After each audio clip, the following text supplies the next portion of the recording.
दोस्तों, आज की कहानी का जो शीर्षक है वो बहुत ही रोचक है। आज की कहानी का शीर्षक है गाय का झूठा गुड़। तो चलिए शुरुआत करते हैं आज की कहानी की। मुझे एक शादी के निमंत्रण पर जाना था, पर मैं जाना नहीं चाहता था। एक व्यस्त होने का बहाना और दूसरा गांव की शादी में शामिल होने से बचना, लेकिन घर परिवार का दबाव था तो सो जाना पड़ा।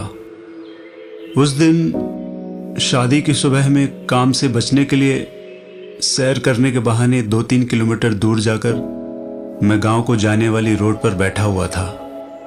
हल्की हल्की हवा और सुबह का सुहाना मौसम बहुत ही अच्छा लग रहा था। पास के खेतों में कुछ गाय चारा खा रही थी कि तभी वहां एक लग्जरी गाड़ी आकर रुकी और उसमें से एक वृद्ध उतरे। अमीरी उनके लिबास और व्यक्तित्व दोनों बयां कर रहे थे। वे एक पॉलीथीन बैग लेकर मुझसे कुछ दूर पर ही एक सीमेंट के चबूतरे पर बैठ गए। पॉलीथीन चबूतरे पर उड़ेल दी। उसमें गुड़ भरा हुआ था। अब उन्होंने आओ आओ करके पास में खड़ी और बैठी हुई गायों को बुलाया और सभी गाय पलक झपकते ही उन बुजुर्ग के इर्द गिर्द ठीक ऐसे आ गई जैसे कई महीनों बाद बच्चे अपने माँ बाप को घेर लेते हैं। वे सज्जन कुछ गाय को गुड़ उठाकर खिला रहे थे तो कुछ स्वयं खा रही थी। वे बड़े प्रेम से उनके सिर पर, गले पर हाथ फेर रहे थे। कुछ ही देर में गाय अधिकांश गुड़ खाकर चली गईं। इसके बाद जो हुआ वो वाकया जिसे मैं जिंदगी भर नहीं भूल सकता। हुआ यूं कि गायों के गुड़ खाने के बाद जो गुड़ बच गया था वो बुजुर्ग उन टुकड़ों को उठा उठा कर खाने लगे। मैं उनकी इस क्रिया से अचंभित हुआ, पर उन्होंने बिना किसी परवाह के कई टुकड़े खाए और अपनी गाड़ी की ओर चल पड़े। मैं दौड़कर उनके नजदीक पहुंचा और बोला, श्रीमान जी, मैं क्षमा चाहता हूं, पर अभी जो हुआ उससे मेरा दिमाग घूम गया। क्या आप मेरी इस जिज्ञासा को शांत करेंगे कि आप इतने अमीर होकर भी गाय का झूठा गुड़ क्यों खा रहे हैं? उनके चेहरे पर अब हल्की सी मुस्कान थी।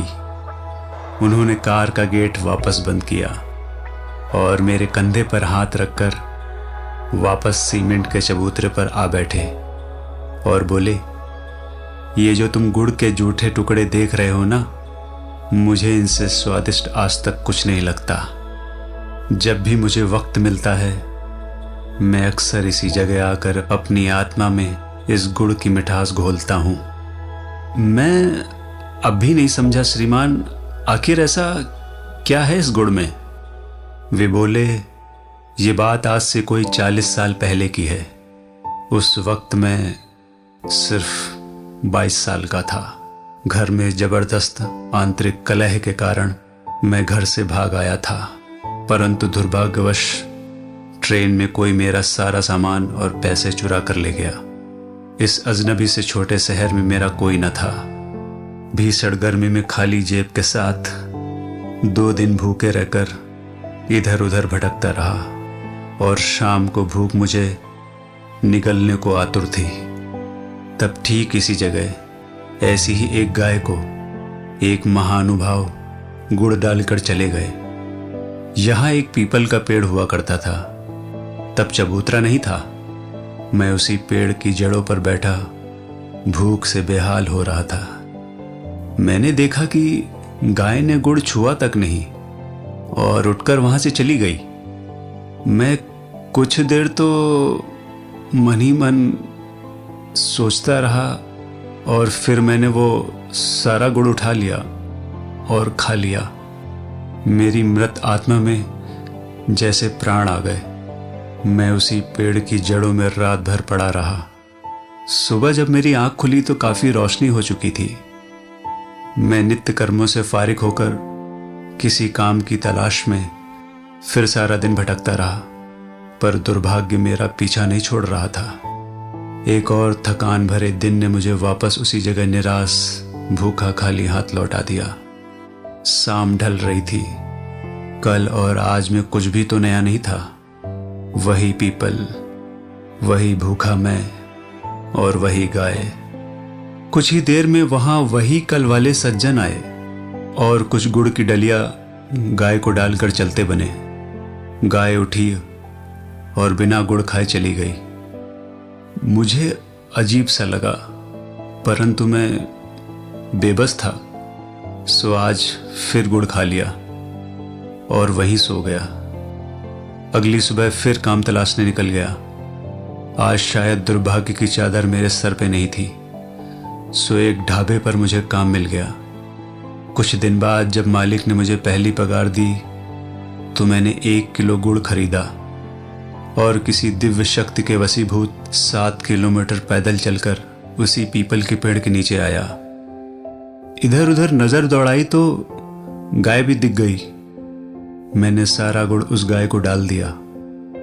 इस बार मैं अपने जीवन में सबसे ज्यादा चौंका, क्योंकि गाय सारा गुड़ खा गई, जिसका मतलब साफ था कि गाय ने 2 दिन जानबूझकर मेरे लिए गुड़ छोड़ा था। मेरा हृदय भर उठा। मैं रोता हुआ वापस ढाबे पे पहुंचा और बहुत कुछ सोचता रहा।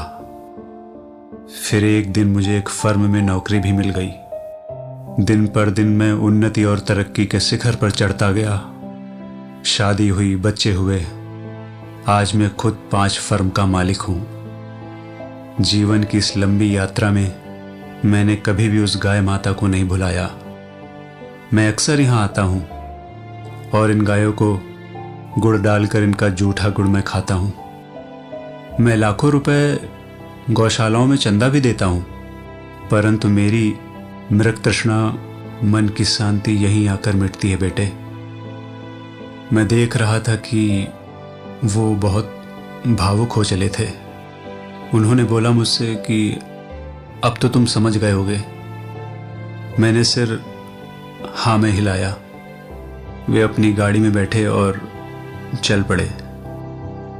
मैंने भी उन्हीं टुकड़ों में से एक टुकड़ा उठाया और मुंह में डालकर वापस शादी में शिरकत करने सच्चे मन से शामिल हुआ। सचमुच वो कोई साधारण गुड़ नहीं था, उसमें कोई दिव्य मिठास थी जो जीभ के साथ आत्मा को भी मीठा कर गई थी। घर आकर गाय के बारे में जानने के लिए कुछ किताबें और पढ़ने के बाद जाना कि गाय गौलोक की एक अमूल्य निधि है, जिसकी रचना भगवान ने मनुष्यों के कल्याणार्थ आशीर्वाद के रूप से की है। ऋग्वेद में गौ को अदिति कहा गया है। दिति नाम नाश का प्रतीक है और अदिति अविनाशी अमृतत्व का नाम है। अतः गौ को अदिति कहकर वेद ने अमृतत्व का प्रतीक बतलाया है। दोस्तों, इस कहानी से आपको क्या सीख मिलती है? आज की कहानी से तो मैं यही कहूँगा कि गाय का हमारे जीवन में बहुत बड़ा महत्व है। वो जीवन पर्यंत हमारी सेवा करती है, बिना कुछ लिए, निस्वार्थ भाव से। दूध, दही, घी, गौमूत्र, गोबर, उसका हर एक गव्य हम अपने दैनिक जीवन में उपयोग करते हैं। तो एक दायित्व तो हमारा भी उनके प्रति बनता है कि आजीवन हमें गाय माता की सेवा करनी चाहिए। जहाँ कहीं भी मौका मिले, गौशालाओं में, आपके घर के पास, उन्हें हरा चारा डालिए, उनकी सेवा करिए। फिर देखिए उनका निस्वार्थ प्रेम कैसे आपकी जिंदगी को बदल देगा। धन्यवाद। अगर आपको हमारी ये स्टोरी अच्छी लगी हो तो अपने दोस्तों के साथ भी शेयर कीजिए और कमेंट्स में ज़रूर बताइए कि कैसी लगी हमारी ये कहानी। और साथ ही हमारे चैनल को सब्सक्राइब करना ना भूलिए और बेल आइकन को ज़रूर दबाइए, ताकि हमारी आगे आने वाली कहानियाँ भी आपको ऐसे ही मिलती रहें। धन्यवाद। आप देख रहे हैं YouTube चैनल कल्कि और कृष्णा द लाइफ चेंजर।